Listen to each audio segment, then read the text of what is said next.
Wivin Moleka ya ba Timothée Moleka Nzulama azalaki bongo na fief na ye komekate na kote ya Malweka. Akendeki ya liboso ko sensibiliser batu na makambo etali ba carte d'électeur. Mama motema malamu yeyo. Honorable Wivin Moleka, député national, lokola Azali Elia Lukunga, azalaki invité à l'église Mission Arche de Jésus-Christ.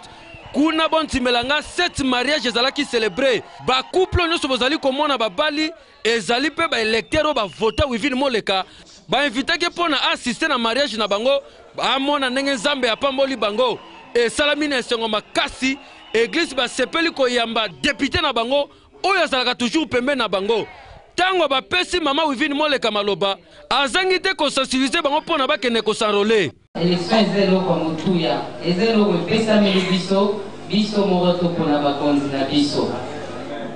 Yango na CI esika basala ki ba carte ya ba électeur, balobaki batala lisusu fichier wana ya ba carte, banani babungisi ba carte, banani ba changer adresse. Bana nini oyo bakomi na 16 ans avant le 30 juin. Pour ceux qui ont 16 ans avant le 30 juin, dans 2 ans avant le 30 juin 2011, on a 18 ans, on est capable de voter. Et on a des parents qui sont bazawa, on va éviter bana na bango parce que 16 ans avant le 30 juin, bakoyi vous avez ba carte wana. Pe ba o ba bungisaki, pe ba o ba changer adresse.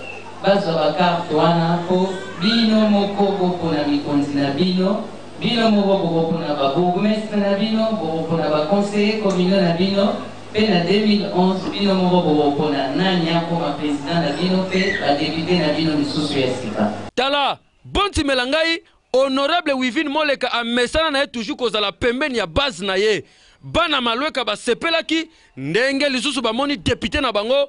Oyo toujours azalaka pembe na bango na tango nyonso neti na tango mariage yesengo azalaki na bango ya sol.